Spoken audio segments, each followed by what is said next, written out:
Mesdames et messieurs, votre rendez-vous avec l'actualité sur LCF au sommaire de cette édition. La CEDEAO appelle la classe politique togolaise à œuvrer pour le déroulement du scrutin du 25 juillet prochain au Togo dans la non-violence.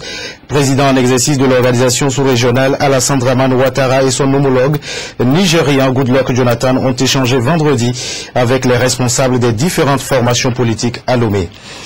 Et à l'approche du scrutin, les différents candidats en lice jouent leur va-tout pour séduire l'électorat de l'Est à l'Ouest, du Nord au Sud. C'est tout le Togo qui est sillonné. Dans un instant, le survol de quelques rassemblements politiques. Merci de votre fidélité, mesdames et messieurs, bienvenue à cette édition du journal essentiellement consacré à la campagne électorale au Togo. Parvenir aux élections équitables, démocratiques et surtout sans violence au Togo. Lomé s'est engagé, la communauté internationale est préoccupée. La CEDEAO joue sa partition. Émissaire de l'organisation sous-régionale, le président ivoirien Alassane Dramane Ouattara et son homologue du Nigeria, Goodluck Jonathan, ont rencontré vendredi la classe politique togolaise à Lomé. Objectif, appeler à la contribution de chacun pour la tenue de ce scrutin dans un climat apaisé. Nous écoutons les deux chefs d'État. Nous sommes à Lomé avec le président de la commission, le président Kadré, le ministre d'État, ministre des Affaires étrangères du Burkina, qui représente le président Compaoré, pour échanger avec le président de la République togolaise, les acteurs politiques pour voir comment se déroule le processus électoral qui est prévu pour les prochains jours. Avant toute chose, le président Jonathan et moi-même souhaiterions remercier le président Faure Gnassingbé pour son hospitalité, remercier Monseigneur et les ambassadeurs qui ont participé à ces discussions avec les acteurs politiques et qui ont permis d'avancer vers la tenue des élections dans les prochains jours. Et je voudrais féliciter les acteurs politiques que nous avons rencontrés. Nous les avons entendus, nous les avons suivis, nous avons rencontré tous les partis d'opposition. Nous avons été impressionnés par la volonté de tous de faire en sorte que ces élections se passent dans la paix. Les élections qui sont prévues le 25 juillet doivent nécessairement avoir lieu.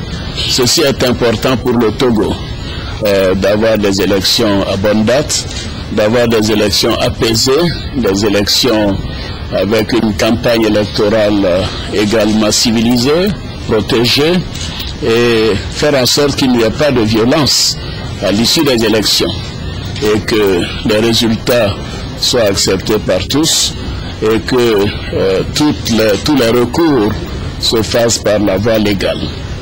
Je voudrais aussi au président Jonathan vous dire que nous considérons que c'est important d'avoir un Parlement dans les meilleurs délais, parce que le Parlement est le centre de la démocratie. C'est à l'intérieur du Parlement que les questions institutionnelles et constitutionnelles peuvent voir des progrès et faire en sorte que le pays puisse renforcer son ancrage démocratique et l'état de droit. Donc, Monsieur le Président Jonathan, je vous laisse la parole. Je crois votre français est parfait. Donc... just to support what the President of Côte d'Ivoire and the chairperson of the ECOWAS Authority Heads of State and Government, that is the head of this team, have said, just to concur with him. We have interfaced with the various political parties and the different coalitions, including the ruling party and that coalition, and of course Mr. President. And I will listen very attentively to all the issues raised especially from the opposition. Of course, we are also coming from countries that have various range of turbulence in our elections. In Nigeria, Cote d'Ivoire, and of course, we know what is happening in the sub-region. And one of the key things why we are here is to make sure that there is peace in Togo. There has been no violence before the elections, and there has been no violence after the elections, and the electoral laws and regulations have to be followed. And having listened to them and interfacing with the president, we are convinced that the elections will be peaceful. So we'll encourage everybody to go on and campaign, and we believe that the elections will be peaceful. At the end of the day, we'll have a parliament that will be able to take charge of some of the laws of the land, so that some of the areas that people express fears, the new parliament will be able to address. I congratulate my beautiful country. Thank you all. Jeudi prochain, plus de 3 millions d'électeurs seront appelés aux urnes pour des élections législatives.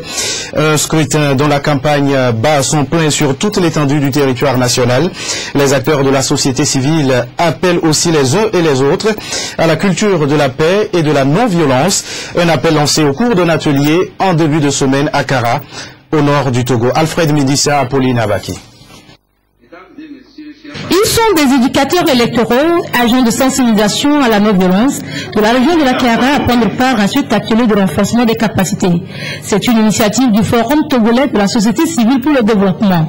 L'objectif est de contribuer à préserver la paix et à prévenir des éventuels conflits ou violences liées aux élections. Le souhait de Agouda Ladou est de parvenir à une élection transparente et surtout apaisée. Nous sommes très préoccupés aujourd'hui par les élections qui sont en cours.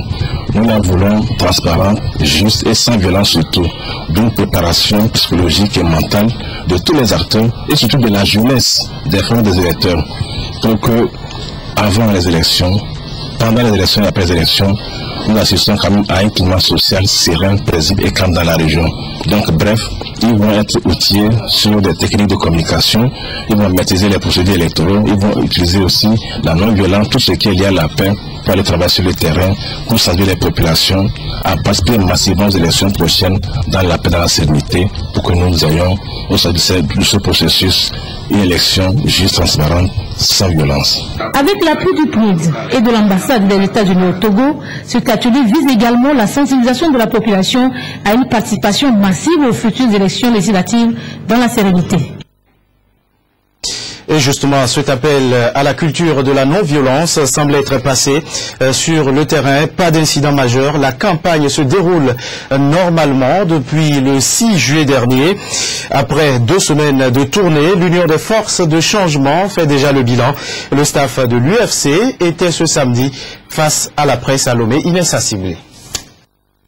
Une conférence de presse pour un bilan à quelques jours de la fin de la campagne électorale.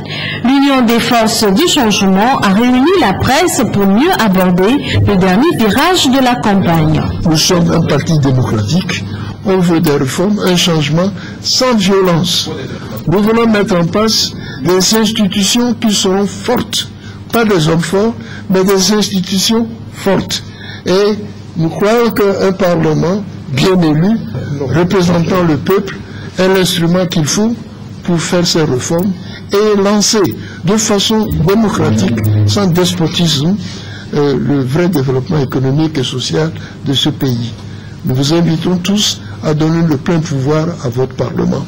Voici les thèmes que j'ai développés avec la population pendant tout le mouvement. Pour le président du parti, voter l'UFC, c'est voter l'espoir. Il va de soi que nous invitons tous les Togolais à voter pour nous, parce que nous représentons un parti historique en place depuis plus de 20 ans, et si vous prenez nos antécédents, depuis presque 50 ans.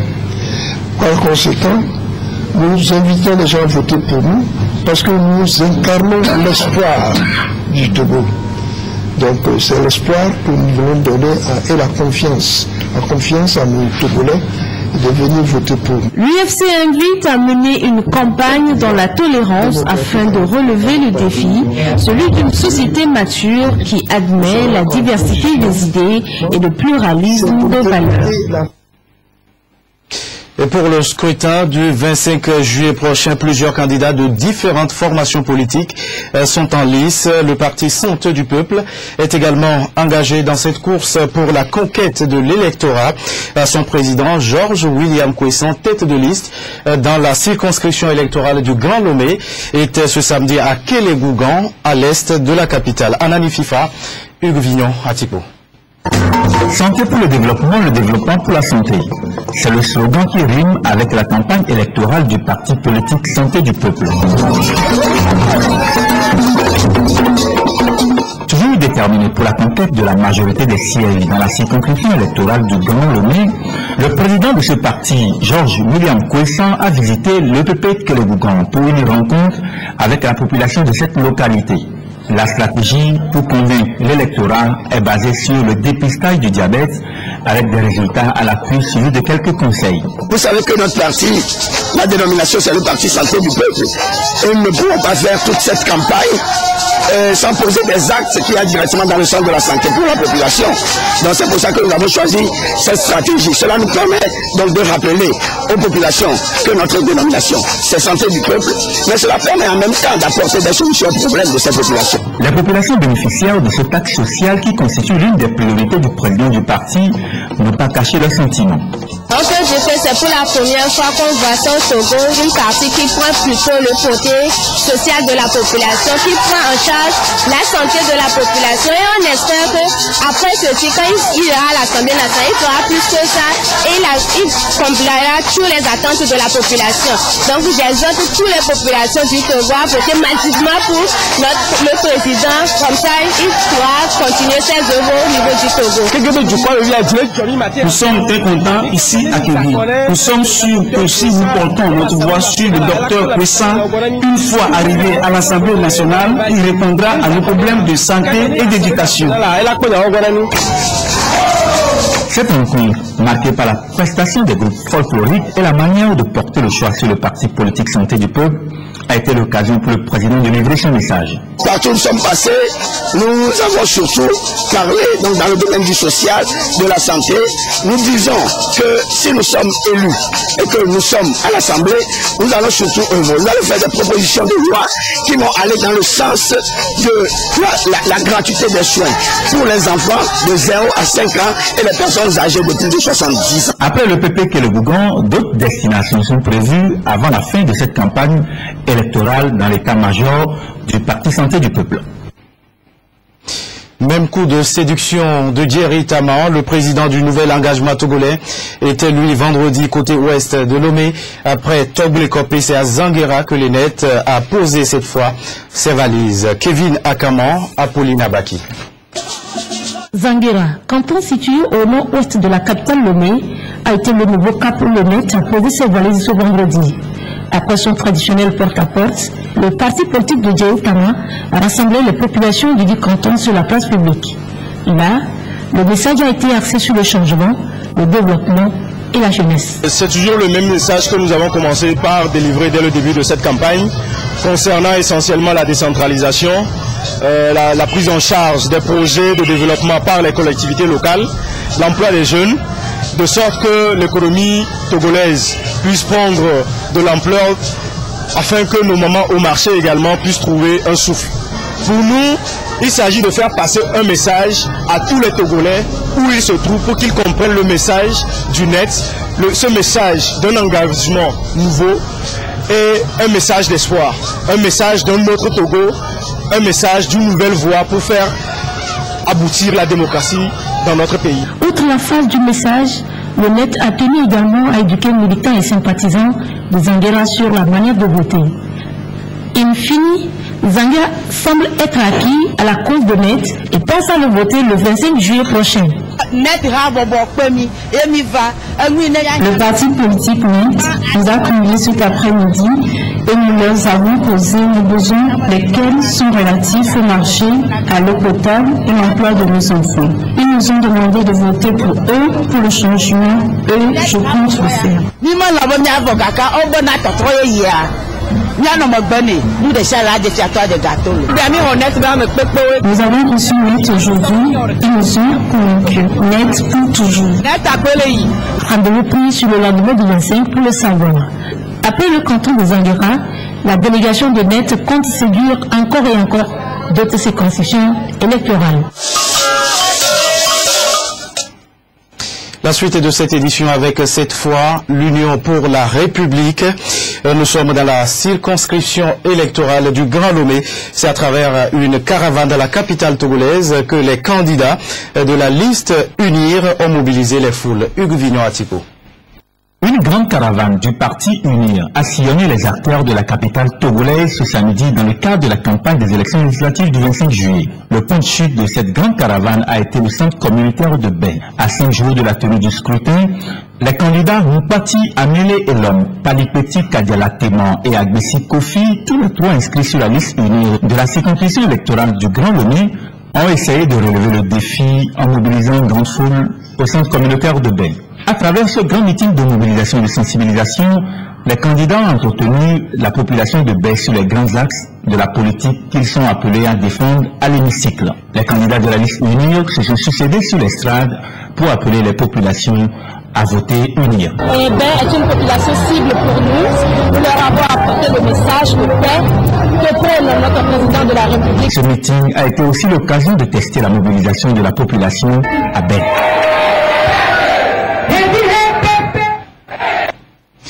Religion à présent, mais pour demander l'assistance de Dieu pour le bon déroulement de ce processus électoral, les fidèles de l'église baptiste Shekinah House invoquaient Dieu ce samedi. Prières et louanges pour leur pasteur et pour le Togo. Roger Amignois. Ambiance céleste à Shekinah House ce samedi à Lomé. Le moment est solennel, toute l'église rend grâce à Dieu, d'abord pour la vie de son pasteur, ensuite pour les grandes œuvres qu'a accompli Dieu dans la vie de tous les fidèles. La chorale, le groupe musical, les prestations individuelles, tout a été mis à contribution pour égrener le chapelet des merveilles divines. Nous rendons grâce au Seigneur pour un an du ministère du pasteur. Vous savez, diriger les brebis, ce n'est pas facile. Et prier pour les bébés, ce n'est pas facile. Et si Dieu vous garde pendant un an, il faut lui rendre grâce pour cela. Bon, donc c'est le moment qui a été choisi pour que nous puissions faire cela. Je suis tout à fait émue ce matin pour cette fête. Je suis très heureuse d'être parmi mes frères et sœurs. Nous constituons une famille ici à Shekinah et nous sommes très heureux d'être avec notre pasteur. Cette journée, c'est une journée spéciale pour nous parce que c'est toujours bien lorsque quelqu'un t'a fait du bien de le remercier. Et donc notre papa qui est un papa disponible pour nous dans les moments les plus difficiles, disponible pour nous pour demander la bénédiction à Dieu sur notre vie. C'était un grand plaisir de le remercier ce matin et nous sommes tout en joie. Joie et allégresse qui médite également dans le cœur de celui à qui la journée est dédiée. C'est une confirmation, nous faisons le travail de Dieu, nous travaillons dans la vie, nous nous investissons dans la vie des brebis, des fidèles, mais nous ne savons pas ce qu'elles ressentent. Et c'est à cette fête que nous remarquons nous-mêmes, nous réalisons si ce que nous faisons est positif ou pas. Alors aujourd'hui, ce que je ressens c'est un encouragement à continuer à m'investir davantage dans la vie des brebis. Pour ce dernier, toujours, la bataille spirituelle se poursuit. Elle pourra durer autant de temps. L'essentiel, c'est de sauver les âmes. Dans l'actualité de ce samedi, ce geste de solidarité à l'endroit des musulmans en cette période du jeûne de Ramadan, la fondation Khalifa bin Zayed Al Nahyan a offert ce samedi des vivres aux fidèles musulmans du centre culturel islamique de Lomé, un don pour les accompagner dans l'accomplissement de ce 4e pilier de l'islam. Apolline Abaki. Ce don de vivre est alloué à ces fidèles musulmans d'Allah du Centre culturel islamique de Lomé. C'est un don de la Fondation Khalifa bin Saïd Al Nahyan. Un soutien qui permet à ces musulmans de continuer dans la sérénité le carême dans ce mois béni de Ramadan. Cette cérémonie lance officiellement les activités du projet Aftar Sahin Ramadan 1434. Ce projet s'inscrit dans le cadre des activités qui sont menées pendant le mois de carême des musulmans du Ramadan pour aider ou bien apporter un soutien aux musulmans jeûneurs dans ce mois à bien passer leur carême. Ce que nous avons pour cette année, on a prévu pour Lomé, Noche, Tablibo et quelques villages dans la région maritime. Parce qu'avec le budget qui nous a été alloué, on ne peut pas couvrir toutes les régions ou bien toutes les localités. Donc on a essayé de choisir quelques localités accessibles selon nos moyens. Créée en 2007, cette fondation œuvre dans l'humanitaire avec une stratégie axée sur le domaine de la santé et de l'éducation. D'autres actions similaires seront menées notamment à Nontien et à Tabobo. Merci à vous qui êtes restés à notre compagnie. C'est la fin de cette édition. Bonne suite de nos programmes.